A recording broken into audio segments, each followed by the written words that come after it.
Olá, galerinha, boa tarde, sejam todos bem-vindos a mais uma aula. Escola Zacarias Cordeiro, sou o professor Antônio Carlos, disciplina de História. A série é o 8º ano e o nosso conteúdo, nosso tema de hoje é a Revolução Francesa. Só um minuto. Vamos lá. As vésperas da Revolução. Entre o século XVI e meados do século XVIII, a França passou por um período de grande prosperidade econômica. Houve aumento das atividades comerciais e crescimento da população com a expansão das manufaturas. Esse cenário beneficiava a burguesia comercial e financeira, que, embora buscasse ampliar sua influência política, não via o absolutismo e os privilégios dos nobres como ameaça efetiva aos seus interesses. No final do século XVII, a França enfrentou uma grave crise econômica. Uma sequência de safras agrícolas ruins trouxe 3 efeitos principais: a alta geral dos preços, principalmente dos cereais, a fome que atingiu a população pobre do campo e da cidade, e a queda na arrecadação de impostos. Então, foram 3 fatores que vai levar a França numa grande crise. Uma crise essa, pessoal, porque se faltar a produção agrícola, vai faltar alimentos, comida para as pessoas, ok? E se faltar impostos, o império vai sentir dificuldades para manter os seus privilégios, logicamente, e, consequentemente, dar continuidade aos serviços necessários à manutenção do império. Okay? A convocação dos Estados Gerais. Diante da recusa do parlamento em aprovar a reforma fiscal, Luís XVI convocou os Estados Gerais, uma grande assembleia com representantes dos 3 estados que formavam a sociedade francesa. A última reunião havia ocorrido mais de 170 anos antes. Na Assembleia, reunida a partir de 5 de maio de 1789, o monarca, o clero e a nobreza não estavam dispostos a abrir mão de seus privilégios. Assim, defendiam a contagem dos votos por Estado e não individualmente. Quer dizer, pessoal, toda forma de governo, qualquer regime que esteja instalado em determinado país, determinado local, eles sempre buscam manter os privilégios. Essa loucura deles todas pelo poder nada mais é do que ter os privilégios, ter uma vida diferenciada, ter uma vida confortável e a população que sofre as consequências, ok? O processo revolucionário. Os protestos nas ruas acompanharam a convocação e o fracasso da reunião dos Estados Gerais, entre os dias 13 e 14 de julho de 1789. Paris assistiu a uma série de manifestações e revoltas, que foram chamadas de Jornadas Populares. Distúrbios nos mercados, saques nos armazéns e ataques às alfândegas municipais expressavam a mobilização revolucionária e a insatisfação da população diante da escassez de alimentos.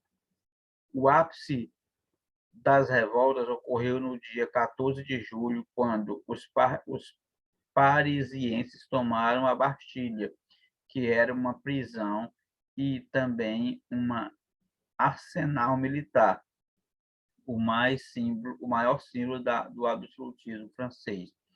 A revolução começava sem uma liderança definida. Então, os os camponeses, a população de modo geral, vendo a situação sofrível em que eles se encontravam, passando necessidade, muita fome, desigualdades sociais, e vendo os governantes nem um pouco preocupados em resolver a questão da fome e da miséria da população, e sim buscando apenas resolver as questões dos privilégios deles.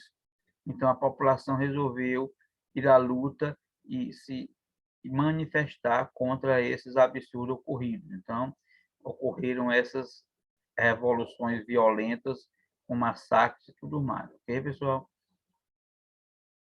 Nasce a República Francesa. Os limites das mudanças promovidas pela Assembleia Nacional Constituinte eram visíveis para grande parte do povo, que continuava descontente. As reivindicações populares relativas à justiça social e à economia não foram atendidas. De um lado, os camponeses e as camadas populares de Paris, chamada de sans-culottes, defendiam mudanças mais radicais, como o sufrágio universal masculino e a instituição da república. Então, eles mudavam um pouquinho o regime, porém não mudava a forma de governar, não mudava a forma da vida, de melhorar a vida das pessoas. Então, continuavam as revoltas, continuava a insatisfação e a busca pela república. O que vai acontecer depois, porém, não vai ser muito o que eles pretendiam na prática. O terror. Estima-se que entre setembro de 1792 e julho de 1794, mais de 300 mil pessoas foram presas e cerca de 17 mil foram executadas na guilhotina. Guilhotina, pessoal, é uma espécie de lâmina que a pessoa, ela ficava erguida, a pessoa tinha que colocar o pescoço lá para ela descer e decepava a cabeça fora, ok? O órgão responsável pela condenação daqueles considerados traidores da pátria era o Tribunal Revolucionário. Por meio desse órgão, o comitê executou, a princípio, grupos monarquistas, girondinos e moderados.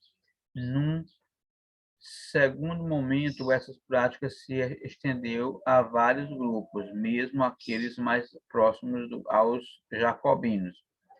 Líderes populares como Danton, por exemplo, foram executados.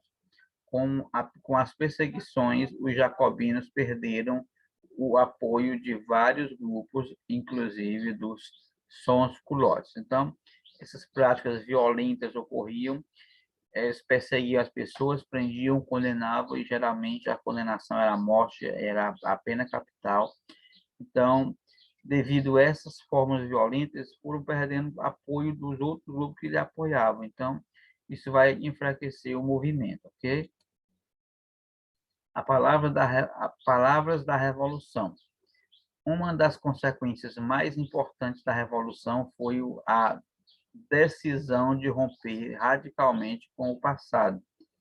A linguagem foi um dos terrenos em que essa mudança se percebeu com mais clareza. As palavras que se identificavam com o antigo regime viraram tabus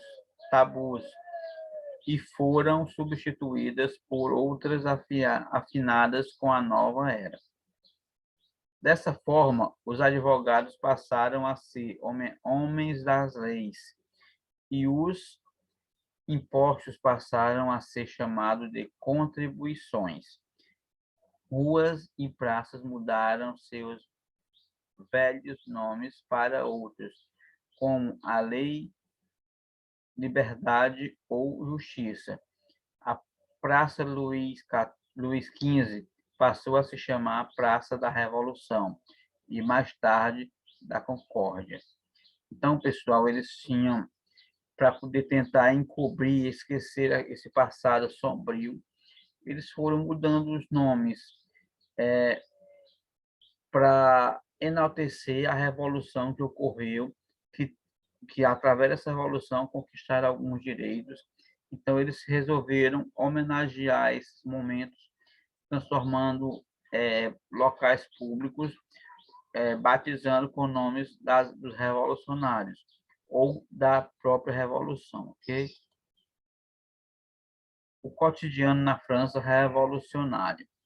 Quando a revolução começou na França em 1789, estima-se que a cidade de Paris, com cerca de 700 mil habitantes, era a terceira maior cidade do mundo, atrás apenas de Pequim e Londres. Em Paris, o avanço da marcha urbana se percebia na expansão das construções, nas construções e no prolongamento das ruas, que seguiam em direção ao campo. Então, a cidade ia crescendo e inchando, basicamente porque ia tendo, talvez, o êxodo rural, as pessoas iam abandonando o campo para ir morar nas cidades. Então, a consequência vai ser a cidade crescer, as áreas urbanas vão crescer, vão aumentar de tamanho, ok? É o chamado, o famoso inchaço das grandes cidades. As mulheres na França revolucionária. Você já viu que as mulheres tiveram participação ativa em protestos e reuniões durante a Revolução. Depois, muitas delas passaram a reivindicar direitos civis e cidadania política. Mais de 60 associações femininas foram criadas com esse objetivo. Em 1791, o líder Marie Gouges, conhecida como Olympe de Ganges, publicou a Declaração dos Direitos da Mulher e da Cidadã, que reivindicavam direitos iguais entre homens e mulheres em relação à educação, justiça e ao voto, entre outros. Então, aí podemos dizer que vai surgir, vai ser inaugurado os movimentos feministas, onde a mulher vai buscar o seu direito, para que elas possam ser vistas de forma igualitária, igual aos homens. Então, elas buscaram ter esses direitos e que futuramente vão começar a ser respeitados, ok? Algumas heranças da Revolução. Os ideais de liberdade, igualdade e fraternidade defendidos durante a Revolução Francesa, representados à luz dos problemas do presente, continuam inspirando muitos movimentos sociais da atualidade.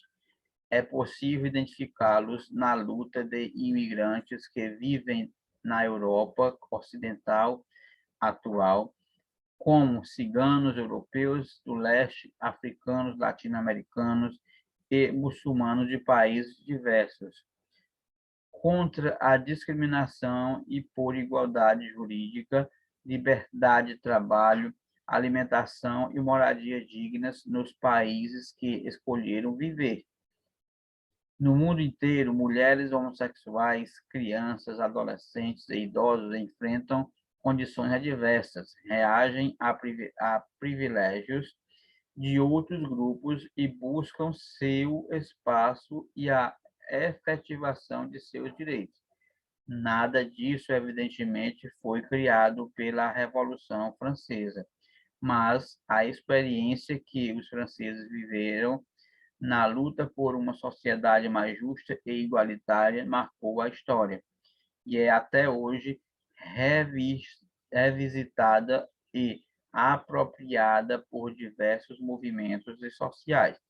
Então, pessoal, esses ideais foram um modelo, serviram de modelo e ainda servem até os dias atuais, como forma de reivindicar daqueles menos favorecidos.